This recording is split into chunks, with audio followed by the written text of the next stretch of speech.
Bonjour à tous. Merci d'abord à Usinio de nous accueillir dans ces locaux pour vous faire cette présentation. Présentation donc d'une mission de la douane que vous ne connaissez peut-être pas bien, puisque vous connaissez certainement sa mission de contrôle, alors que là, on veut vous présenter une mission qui est plutôt la mission économique de la douane, son action économique, qui est de venir en fait à la rencontre des entreprises pour les conseiller, les orienter dans leurs opérations à l'international. Nous avons pour cela des cellules conseils aux entreprises qui sont dans toutes les directions régionales des douanes, donc réparties sur l'ensemble du territoire, des cellules spécialisées qui vont en rencontre des personnes, des sociétés qui ont besoin de nous. Nous avons des représentants, donc Marc, Sonia, qui sont là, et leur chef qui est derrière, Karine, qui sont donc dans la cellule conseil aux entreprises de la direction régionale des douanes de Paris-Ouest. Paris-Ouest, c'est donc les 4 départements qui sont à l'ouest de l'Île-de-France. Mais comme je disais, vous en trouverez également dans les autres directions. Donc Marc et Sonia vont vous faire tout à l'heure une présentation plus opérationnelle et directement compréhensible. En tout cas, on va essayer de l'être pour vous. Moi, je voudrais simplement dire qu'effectivement, et comment est née cette démarche et pourquoi on est venu vous voir. En fait, ils ont rencontré quelques startups récemment et se sont rendus compte qu'en fait, la plupart d'entre vous, vous avez des problèmes à un moment parce que vous ne connaissez pas suffisamment, voire pas du tout, les réglementations qui régissent les échanges internationaux. Et qu'à ce titre, au moment où vous faites vos opérations, particulièrement à l'importation, vous pouvez rencontrer des difficultés parce que vos produits ne sont pas correctement déclarés. Il peut s'en suivre en fait des droits plus élevés à payer, des amendes, voire vos marchandises peuvent être bloquées parce que dans votre secteur, qui sont quand même les objets connectés, il y a quand même beaucoup de normes qui doivent être respectées. Et donc, nous avons entrepris une démarche à partir de ces constats pour essayer de vous apporter, on va dire, une sorte de boîte à outils qui reprend quelques principes que vous devez connaître bien en amont de faire vos opérations d'importation ou d'exportation, pour justement vous puissiez intégrer à la fois dans vos coûts, dans votre produit, toutes les réglementations. Donc, on a fait ça au niveau régional, mais notre bureau information et communication de la direction générale a en fait étendu notre projet à l'ensemble des cellules conseil aux entreprises, si bien que vous trouverez en fait ce même boîte à outils partout, dans toutes les directions où vous trouverez. Donc, Marc et Sonia vont vous faire une présentation pratique. Je vous laisserai poser toutes les questions que vous voudrez. Et nous espérons qu'à partir des questions que vous pourrez nous poser, que nous pourrons enrichir en fait notre présentation, puisque nous allons non seulement la présenter à vous, mais nous avons également des partenaires auxquels nous adressons pour essayer de répercuter notre démarche, les chambres de commerce et d'industrie, les conseillers du commerce extérieur. On a également touché Business France, la mission French Tech. On va rencontrer les grandes écoles, arts et métiers, les mines, pour toucher le plus de monde possible, parce que pour les startups, pour vous, c'est vraiment très très important, et nous souhaitons être présents avant pour que vous n'ayez pas les difficultés au moment de passer en douane.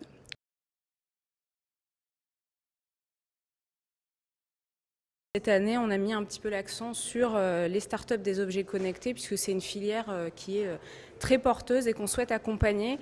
Parce que le souci, c'est que vous avez un développement à l'international extrêmement précoce. Souvent, votre business model, vous le pensez de manière mondiale. Et aussi bien en termes d'approvisionnement, de production qu'en termes de vente. Et vous n'anticipez pas forcément, il y a l'aspect innovation, conception auquel vous êtes très attaché, c'est normal et c'est la plus-value en France de votre filière. La commercialisation souvent est aussi bien intégrée avec les marchés que vous avez en ligne de mire, le fait de tisser des réseaux, de vous associer avec l'ensemble de votre filière. Vous êtes porté par la French Tech, par Business France, au CES, mais également à d'autres manifestations. Mais entre les deux, il y a il faut produire mon produit, il faut qu'il puisse arriver si vous le faites produire ailleurs, et puis il faut que je puisse l'envoyer pour qu'il soit commercialisé. Et souvent, compte tenu du fait que vous êtes de petites structures, ce sont des questions qui ne sont pas anticipées. C'est ce qu'on a pu remarquer avec Marc. On va essayer de vous donner quelques petits conseils pratiques pour pouvoir éviter des déconvenues. Anticiper, vous êtes sur des cycles courts, vous êtes sur un marché concurrentiel. Malheureusement, il y a aussi des règles, il y a des frontières, il y a des réglementations, et si vous ne l'anticipez pas, si vous ne l'intégrez pas dès le départ dans votre projet, quasiment au moment du prototypage et en pré-industrialisation, ce sont des choses qui risquent de vous freiner, et ce n'est pas l'idée. L'idée, c'est que ce soit fluide, voire qu'on puisse vous faire gagner en compétitivité. Donc on va vous faire un résumé de ce qu'on vient de faire d'un point de vue douanier à l'importation. Donc on aura une deuxième partie qui sera liée à l'après, une fois que votre produit sera développé, comment l'exporter. Donc ça, c'est quelque chose qui va vous intéresser, mais qu'il faut, comme dit Sonia, anticiper dès maintenant. On va vous faire un zoom sur les salons, parce que nous, on a l'optique qui concerne peut-être certains d'entre vous, on espère, du CES à Las Vegas, mais il y a d'autres salons et d'autres manifestations à l'étranger. Comment se préparer pour ces salons, pour emmener ces produits, donc c'est un point particulier. Et donc, un dernier point sur lequel on a remarqué, parce qu'avec dans le cadre de nos rencontres avec Sonia, il y avait un vrai besoin d'information, c'est ce qui concerne la contrefaçon. Alors, comment faire pour se protéger au-delà du dépôt de votre marque ou de votre brevet à l'INPI. Donc, la douane a un rôle à jouer au moment où des marchandises arrivent dans l'Union européenne. Donc, comment faire pour se faire protéger par la douane? Donc, c'est ces points-là qu'on va aborder ensemble et qui seront peut-être intéressants dès le stade du prototype.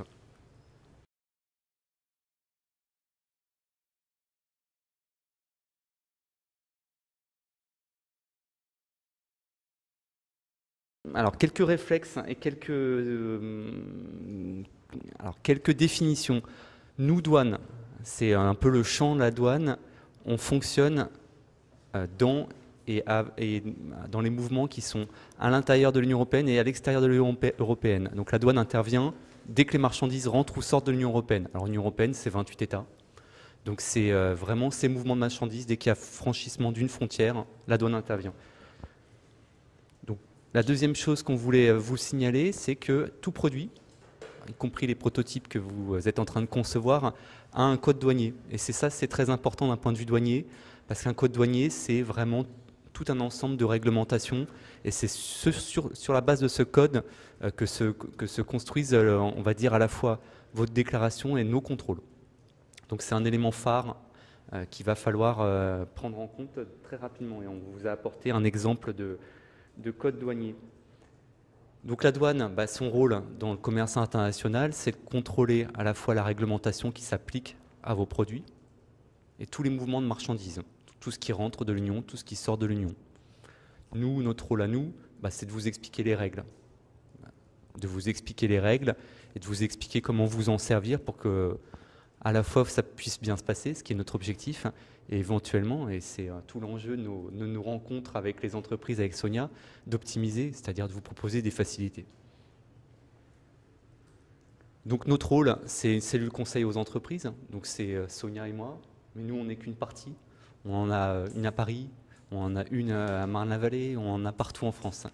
Donc on se déplace, on rencontre les entreprises, on rencontre les startups, on les accompagne dans la durée. Ce n'est pas simplement du one-shot, c'est des rencontres qui ont lieu pendant toute la durée d'un projet. Donc on est vraiment un point d'ancrage douanier qui permet de donner des conseils et d'expliquer la réglementation. Donc l'objectif, encore une fois, de cette journée, pour nous, de notre intervention, on sait que vous êtes au stade du prototypage, alors peut-être certains sont à un stade plus avancé, mais on aimerait vous donner quelques réflexes, parce qu'il faut anticiper, parce qu'il y a des réglementations à connaître, parce qu'il y a des règles douanières à connaître, et on aimerait que tout se passe bien.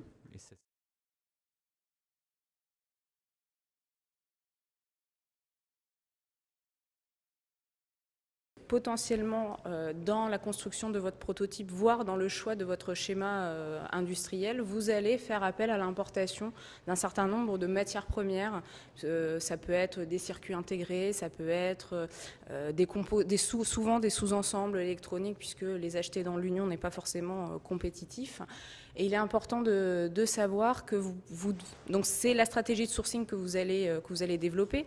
Parmi les facteurs, il va bien évidemment y avoir la qualité de votre fournisseur, les frais de transport, les frais d'assurance, un certain nombre d'éléments. Mais parmi les éléments que nous, on peut vous apporter, sur lesquels on aimerait vous faire savoir que vous pouvez, que c'est intéressant de se pencher dessus, c'est la question de la taxation. Vous avez à disposition sur le site internet de la douane une possibilité de simulation de droits et taxes à l'importation. L'intérêt, c'est que ça vous permet de prendre en compte, en plus de tous les éléments que j'ai énoncés, la rondelle de taxation à l'importation qui peut faire varier quand même le coût de revient du produit. Un exemple précis.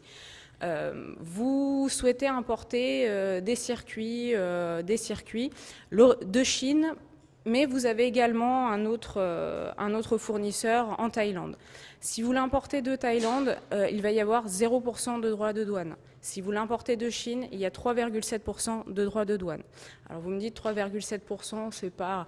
Mais c'est 3,7% sur l'ensemble de la valeur, non seulement de ce qui vous est facturé, des frais de transport et d'assurance jusqu'au premier point d'entrée dans l'Union européenne. Donc ça peut être non négligeable. Donc vous voyez qu'entre les deux, à qualité égale, à prestation égale, c'est beaucoup plus intéressant d'avoir un sourcing en Thaïlande plutôt qu'en Chine. D'autant plus que l'Union européenne négocie de très nombreux accords de libre-échange qui vous permettent d'avoir, en règle générale, des droits de douane réduits ou nuls. C'est un élément parmi d'autres, mais c'est un élément qui peut être intéressant à connaître parce que ça va impacter le coût de revient de votre produit. Ça fiabilise aussi le prix de votre produit, et par conséquent, pour les levées de fonds, ça vous permet d'avoir une estimation quand même du coût de votre produit beaucoup plus précise. Donc voilà, l'idée c'est que vous pouvez utiliser des outils douaniers pour vous permettre de pouvoir optimiser votre sourcing, de pouvoir voir comme ça, c'est assez facile, hein, ça se fait en ligne, c'est instantané, de voir si vous jouez en fonction des origines, quelle est l'origine qui vous sera la plus favorable.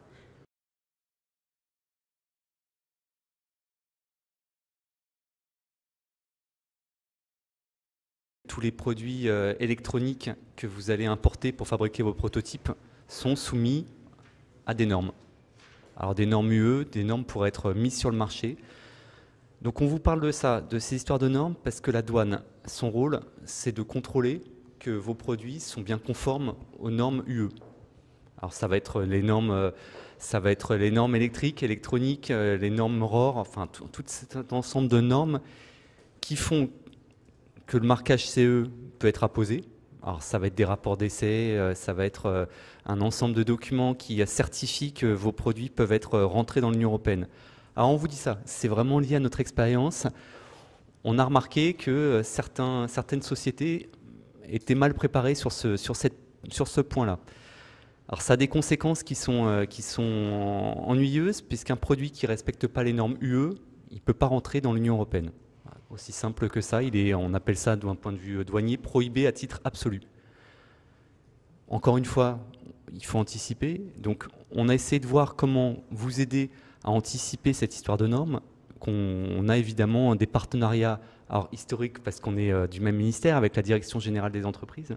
Donc vous pouvez les interroger avant d'importer un produit pour savoir quelle est la réglementation qui s'applique au produit. Donc ils vous répondent, c'est sous 15 jours. Et savoir avec votre fabricant si vous disposez des éléments nécessaires pour importer le produit.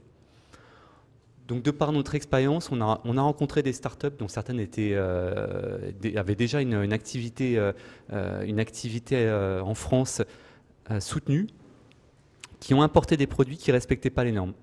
Ça a marché une fois, 2 fois, et la 3e fois, ils ont été contrôlés. Et ce qui s'est passé, c'est que les produits sont restés bloqués en aéroport.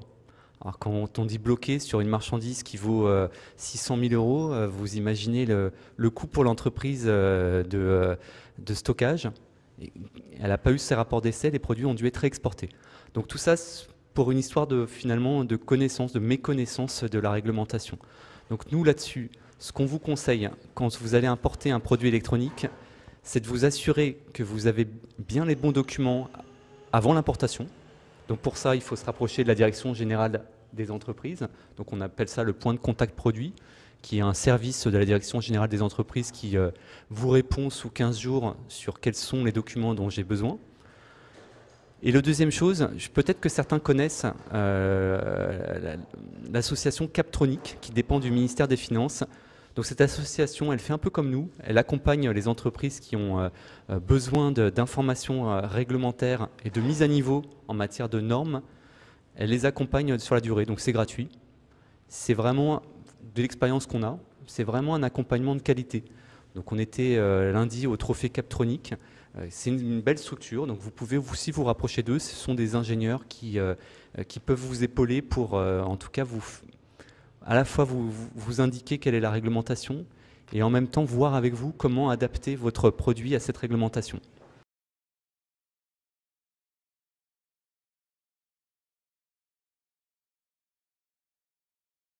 On a beaucoup fait le gendarme, attention, vous risquez d'être bloqué, attention, il va falloir fluidifier tout ça, mais c'est aussi important parce que malheureusement, c'est quelque chose qu'on a constaté, c'est pour ça qu'avec Marc, on insiste un peu dessus, mais on n'apporte pas que ça, on apporte également de l'optimisation de droits et taxes. Alors, un des cas qu'on a souvent rencontré, c'est la question du SAV, parce que vous produisez, admettons, vous avez votre hub de distribution en France, vous choisissez un schéma, on va dire en B2C, donc vous avez des réparations parce que vous proposez une garantie, le produit doit revenir.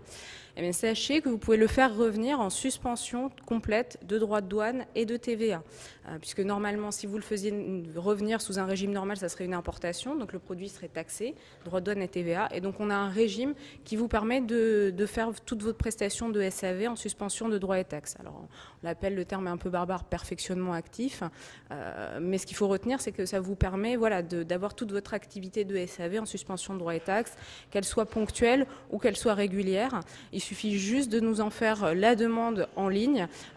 Et encore une fois, sur ces demandes-là, on peut vous accompagner pour vous aider à faire cette demande et qu'elle soit le plus adaptée possible à votre activité. Ça peut paraître un peu prématuré, mais les questions de réparation viennent assez rapidement lorsque vous avez des produits électroniques et que vous proposez une prestation de service aussi, eu égard au coût en fait des objets connectés où le client s'attend quand même à ce qu'il y ait une réparation en cas de produits défectueux. Il y a également des régimes dans le même type où vous pouvez, si c'est vraiment ponctuel, c'est ce qu'on appelle le régime des retours, vous faites revenir ponctuellement une marchandise toujours en suspension de droits et taxes. L'idée, c'est qu'on a à l'importation un ensemble de dispositifs. Là, on vous présente celui qu'on a le plus rencontré, qui est le plus adapté à votre cas, mais ce n'est pas le seul, où on peut vous permettre d'économiser des droits et taxes.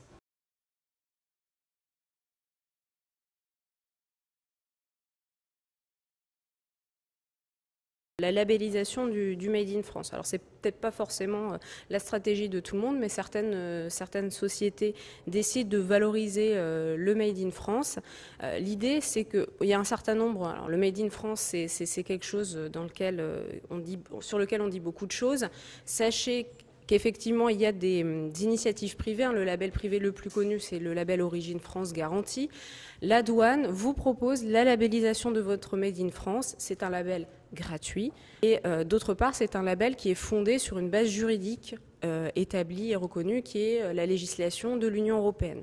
Donc c'est intéressant à double titre, d'abord parce qu'il y a une base juridique établie et reconnue par l'ensemble des États membres de l'Union européenne, et aussi parce que vous avez une labellisation qui est gratuite et qu'on peut vous accompagner.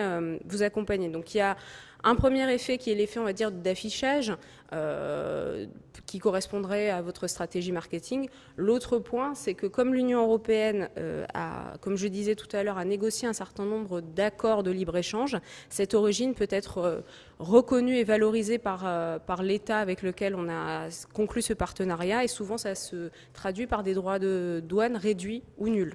Les règles qui vous permettent de déterminer si c'est du Made in France dépendent de la nature de votre produit.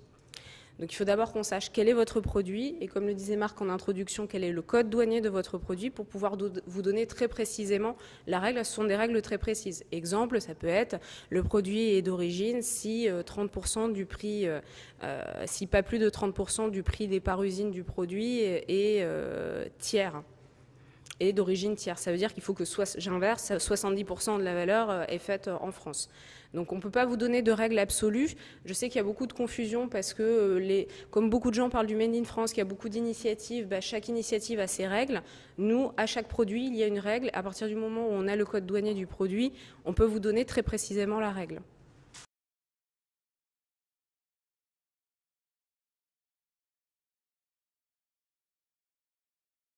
Qu'est-ce que c'est un HS code? Tout produit a un code douanier. Et c'est pour ça qu'on vous a ramené ce code des douanes, ce tarif des douanes qui reprend l'ensemble des codes douaniers. Donc vous allez voir, c'est très précis. Chaque produit a un code et chaque produit a un code en 10 chiffres. Donc on a un ensemble on a un ensemble de codes douaniers qui correspondent chacun à un produit. Alors, ce code douanier, nous, on peut effectivement donner une première information dessus. On peut sur le chapitre. Le chapitre, c'est les 2 premiers chiffres. Mais on aura du mal à déterminer le code précis. Donc pour ça, on a mis en place une solution qui est assez miraculeuse, qui s'appelle le RTC. Alors le RTC, c'est des douaniers qui sont spécialisés dans les codes. Et non seulement ils sont spécialisés, mais ils donnent le code d'un produit pour l'ensemble des douanes de l'Union européenne. Et pendant 6 ans. Voilà, je vois que vous connaissez.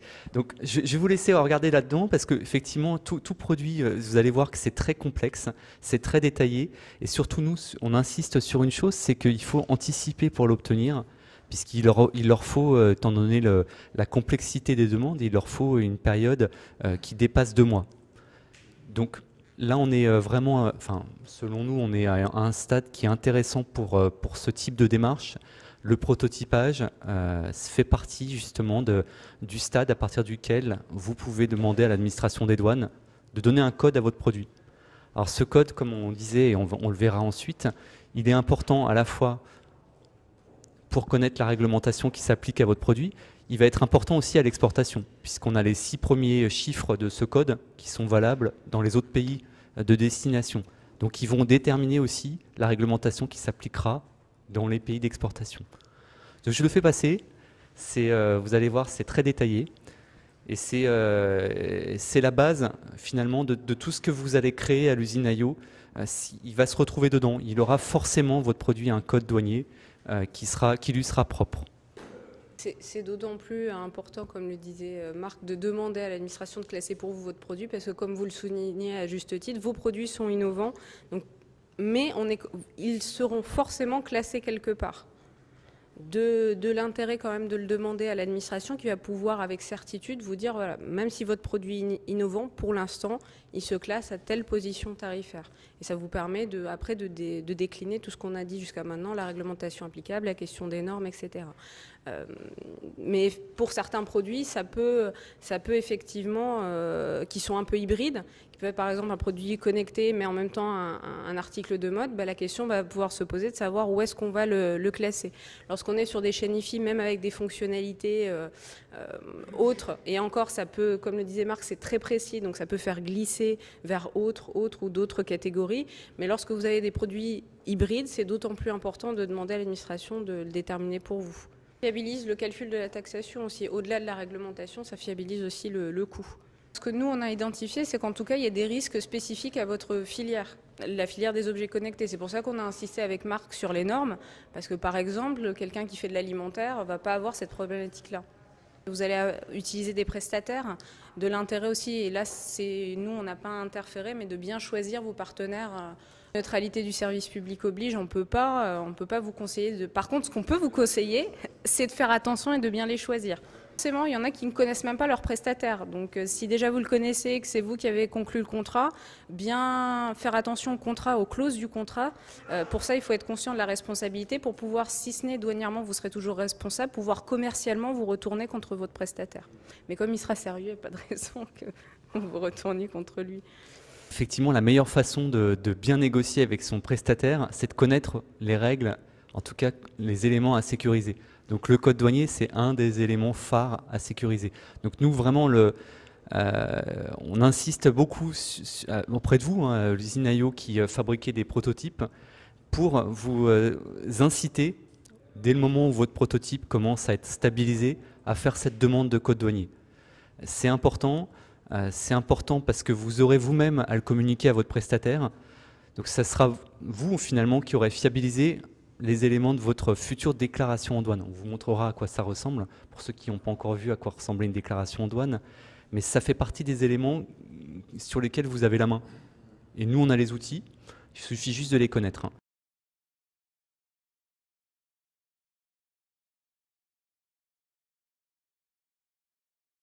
La réglementation applicable à destination. Donc là, vous avez produit votre prototype qui est devenu un produit, vous avez importé, vous avez optimisé des droits et taxes, vous avez labellisé éventuellement votre Made in France, vous connaissez votre code douanier et le produit part, mais il faut aussi qu'il arrive. Donc ça paraît bête, mais un des éléments, c'est de connaître la réglementation applicable à destination. Malheureusement, on n'a pas de réglementation harmonisée au niveau mondial. Il faut bien connaître les conditions dans lesquelles vous allez pouvoir importer tranquillement votre produit. Les normes, par exemple, applicables, notamment aux États-Unis, qui est souvent un marché porteur pour vous. Donc pour ça, nous, on travaille régulièrement avec les services de Business France, qui ont un service dédié, un pôle réglementaire, c'est un service que vous contactez qui répond à toutes vos questions sur la réglementation applicable, sur les droits et taxes applicables à destination. Ça vous permet, par exemple, de pouvoir lancer les normalisations pour respecter les normes américaines pour les produits électroniques, par exemple. Donc ça vous permet de fiabiliser l'environnement à destination. Après, en fonction effectivement de votre besoin, nous on peut mobiliser, on a un réseau d'attachés douaniers qui est présent, pas dans tous les pays, mais dans un certain nombre de pays, et notamment aux États-Unis. Vous pouvez également faire appel aux conseillers du commerce extérieur. Alors là, c'est un autre type d'aide, c'est plus du coaching, on va dire. Ce sont des chefs d'entreprise qui ont une activité qui ont eu une grande expérience à l'international et qui peuvent vous aider. Mais alors là, on n'est pas vraiment sur du réglementaire, on est plus sur la mise en relation, du réseau, de la prospection. Donc voilà, l'idée c'est que pour nous, le premier élément et le plus fondamental, c'est de connaître les conditions dans lesquelles vous pourrez importer votre produit à destination. Une des questions qu'on a avec Sonia, qui revient très fréquemment concernant ces ventes d'objets connectés, c'est le canal de vente. Alors, souvent, les entreprises veulent mettre en place un site internet de vente du B2C, de vente en ligne. Alors la vente en ligne, ça présente quand même l'avantage de mettre en relation directe avec le consommateur dans le pays de destination. L'inconvénient pour vous, et c'est vrai que c'est quelque chose qui est compliqué, c'est de connaître la taxation dans le pays de destination et les règles. C'est-à-dire si vous vendez à un Brésilien, vous n'aurez pas la même taxation que si vous vendez à un client américain. Donc du coup, vous allez devoir anticiper en amont le prix de vente et différencier le prix selon que l'acheteur est situé en Amérique du Sud. S'il est situé en Suisse ou en Amérique du Nord, ce ne sera pas le même prix. Et pour faire payer toutes les taxes à l'acheteur, évidemment, pour que ce soit transparent pour lui, pour pas qu'il reçoive son colis avec la facture du transporteur. Donc c'est vrai que c'est un enjeu qui est important, qui nécessite une connaissance, on va dire, avancée du pays de destination, de sa réglementation, de sa taxation. Donc ce qu'on a remarqué, encore une fois, c'est vraiment un retour d'expérience de notre part, c'est que les entreprises les plus avancées dans la vente d'objets connectés, elles se limitent dans un premier temps à un pays, et souvent les États-Unis. Et après, elles étendent vers d'autres. Mais elles ont toujours ce souci de proposer un produit, finalement, toute taxe comprise, à leurs clients. Selon l'origine du produit, vous pouvez avoir des taxations différentes. Exemple, à l'importation en Suisse, si vous faites une simulation pour la Suisse, vous allez voir apparaître un droit de douane générique, X%, et un droit de douane pour les pays ayant conclu un accord de libre-échange avec la Suisse. Donc l'Union européenne a un accord de libre-échange, donc vous allez voir apparaître du coup deux colonnes. Donc si votre produit il est bien d'origine UE, va s'appliquer le droit de douane pour un pays ayant conclu un accord de libre-échange. Sinon, par défaut, c'est le MFN, Most Favored Nation.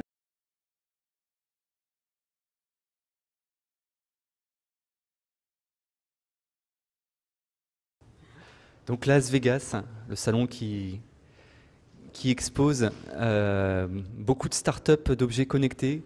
Beaucoup sont récompensés. Enfin, il y a un vrai succès de la filière française. Donc, on essaye d'être présent en amont, de faire ces présentations pour aider ceux qui vont participer au salon. Nous, d'un point de vue pratique, ce qu'on constate, c'est que effectivement, c'est à la fois un formidable vecteur d'exposition, une caisse de résonance, et c'est aussi le début justement de l'industrialisation. Donc, vous présentez un prototype qui après va être demandé, industrialisé. Nous, douane, on intervient au moment où vous allez devoir présenter votre produit. Donc, ça veut dire le transporter, lui faire franchir les frontières et l'emmener aux États-Unis. Donc, pour ça, vous avez besoin de le faire voyager sous couvert d'une déclaration en douane. La chose la plus simple qu'on peut vous conseiller, c'est ce qu'on appelle le carnet ATA. Le carnet ATA, il vous permet de prendre votre prototype dans votre valise, de le présenter dans les douanes que vous allez franchir, d'aller à destination et de le faire revenir. Donc c'est le moyen le plus simple. Le carnet ATA, il se fait dans les chambres de commerce. Vous présentez le produit au départ dans un bureau de douane français et vous franchissez toutes les frontières avec ce carnet. Il y a différents volets. C'est la manière la plus simple pour vous d'emmener un produit aux États-Unis sans contrainte. L'aéroport et les bureaux. Il faut aller voir les douanes de l'aéroport, effectivement, présenter son produit, montrer que le produit correspond bien à ce qui est sur le carnet. Et ça marche dans les deux sens, à destination et au retour. Donc c'est un moyen très simple. Donc bon, nous on parle effectivement, c'est ce point, on va dire, pratique qui nous intéresse, mais ce qu'on a constaté, on a encore vu vendredi, on a eu la chance de voir une entreprise qui a eu le Grand Prix à Las Vegas du CES 2015.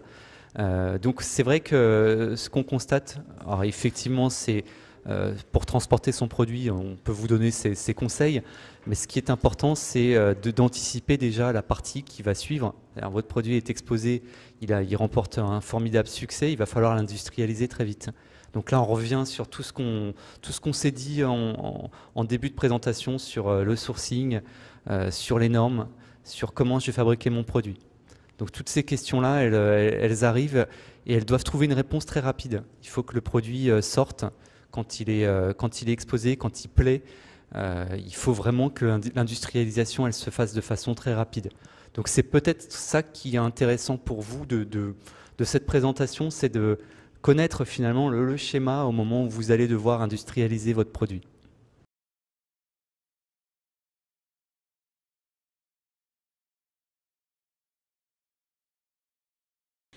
Vous avez eu une très belle exposition au CES, un beau retentissement, vous avez choisi votre schéma de production, vous avez produit et votre produit a beaucoup de succès et c'est ce qu'on vous souhaite. Et donc, fatalement, le produit risque d'être contrefait. Donc, le risque de contrefaçon ne concerne pas que les grandes marques. À tort, les petites structures pensent qu'elles ne sont pas concernées. C'est totalement faux. Elles sont d'autant plus vulnérables qu'elles sont petites et qu'elles n'ont pas forcément les moyens de se défendre. C'est pour ça que la douane propose, c'est une mission qui est très connue, tout le monde sait, la douane, la lutte contre les contrefaçons, les saisies. Mais ce que vous ne savez pas forcément, c'est qu'il faut aussi que vous nous aidiez à pouvoir vous protéger. C'est ce qu'on appelle la demande d'intervention. Alors déjà, effectivement, la première démarche, c'est quand même de déposer l'ensemble de vos brevets, de vos marques auprès de l'INPI. Mais le second temps, c'est de venir nous voir pour être référencé auprès de nos services. C'est ce qu'on appelle la demande d'intervention. Puisque comme vous êtes titulaire du droit, il faut que vous puissiez nous appuyer pour que juridiquement nous soyons fondés à lutter contre la contrefaçon, d'une part, mais d'autre part que vous nous donniez les moyens pratiques tout simplement de pouvoir lutter contre cette contrefaçon. Donc qu'on connaisse mieux votre produit, qu'on connaisse ses signes distinctifs. Comme ça, on va pouvoir, en cas de suspicion de contrefaçon, bloquer la marchandise, vous avertir, vous titulaire du droit, et pouvoir vous demander si oui ou non vous considérez que c'est une contrefaçon, et auquel cas pouvoir lutter contre la prolifération des contrefaçons sur le territoire de l'Union européenne.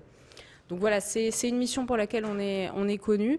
Il faut juste que vous soyez référencé auprès de nous et que vous fassiez cette demande d'intervention auprès de nos services. Parce qu'on constate, dès qu'un produit a du succès, fatalement, la contrefaçon suit immédiatement. Ce qui me permet juste de compléter avec un autre aspect qui est l'intelligence économique.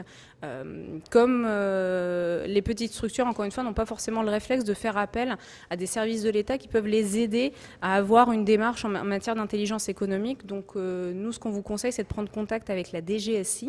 En fait, ce sont des agents de la DGSI qui viennent chez vous, qui viennent voir un peu comment vous travaillez, qui vous donnent des conseils. C'est des conseils très pragmatiques.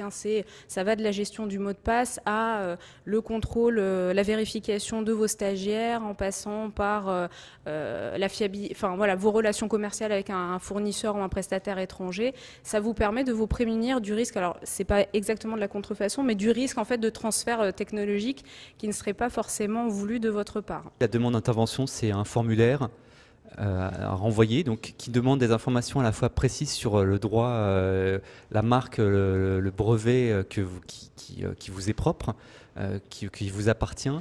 Et ce qui est important de savoir, ce qu'on n'a pas précisé, mais ce qui est important de savoir, c'est que c'est gratuit.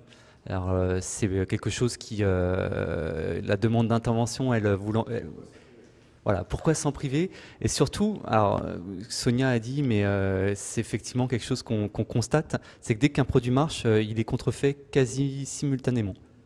Donc c'est vrai que grâce à ça, vous permettez aux services douaniers d'intervenir, vous leur donnez le pouvoir juridique d'intervenir, vous vous protégez. Et c'est quelque chose sur lequel on insiste parce qu'on s'est rendu compte déjà qu'un certain nombre de startups qu'on avait rencontrées avaient malheureusement fait l'objet de contrefaçons. Et au-delà, ce qui expliquait un peu ma digression sur la question de l'intelligence économique, il y a des fois, elles ont été copiées sans que pour autant, juridiquement, ce soit une contrefaçon, parce qu'elles n'ont pas forcément réfléchi au moment où elles ont choisi leur schéma de production, au lieu peut-être plus pertinent d'intégration du logiciel ou de la R&D que vous faites, qui est la vraie plus-value. Où est-ce que je vais l'intégrer? Est-ce que je la fais chez un prestataire? Est-ce que je choisis de l'intégrer plutôt chez moi? Est-ce que je fais ça à l'étranger? Est-ce que je fais ça en France? C'est des questions qui peuvent paraître anodines, mais auxquelles il faut réfléchir parce que le risque, c'est de vous voir déposséder en fait de votre innovation sans avoir de moyens juridiques de lutter contre.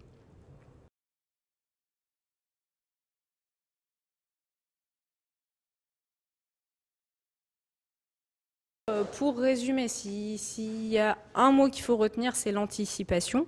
Parce que si vous êtes dans une démarche d'anticipation, vous allez essayer de rechercher la sécurisation de l'ensemble de vos opérations, ce qui vous permet à terme des optimisations. Pourquoi? Parce que votre process, il est fluide, il est clair, et parce qu'on va pouvoir vous proposer des solutions d'optimisation, de taxation, ce genre de choses. Donc vraiment anticiper. On est bien conscient que vous avez besoin d'aller vite. C'est pour ça qu'on est là aujourd'hui, parce que vous êtes à un stade où on peut se permettre d'être dans une perspective peut-être un peu, où vous avez le temps peut-être d'avoir ces éléments à l'esprit et de pouvoir sécuriser tout ça. Merci. Donc oui, anticipation, on a insisté aussi sur la sécurisation, sécurisation des codes douaniers par exemple, ce qui est un élément fondamental de vos futurs flux de produits. Et on a aussi parlé d'optimisation. Alors optimisation, c'est un mot qui signifie que vous pouvez bénéficier de conseils pour gagner en compétitivité. Alors nous, on aime bien ça, c'est important pour nous parce qu'en maîtrisant la réglementation, on peut arriver à trouver des moyens, alors légaux évidemment, d'optimiser ses futurs éléments de sa déclaration, c'est-à-dire on a parlé d'optimiser son sourcing, ça fait partie des éléments à optimiser. On peut labelliser son Made in France, c'est important dans les échanges avec les pays qui ont un accord avec l'Union européenne. Donc c'est tous ces éléments sur lesquels on peut vous aider. Donc il ne faut pas hésiter à venir nous voir et c'est l'objet de la prochaine slide qui va nous montrer que nous sommes qu'une petite partie d'un réseau très vaste.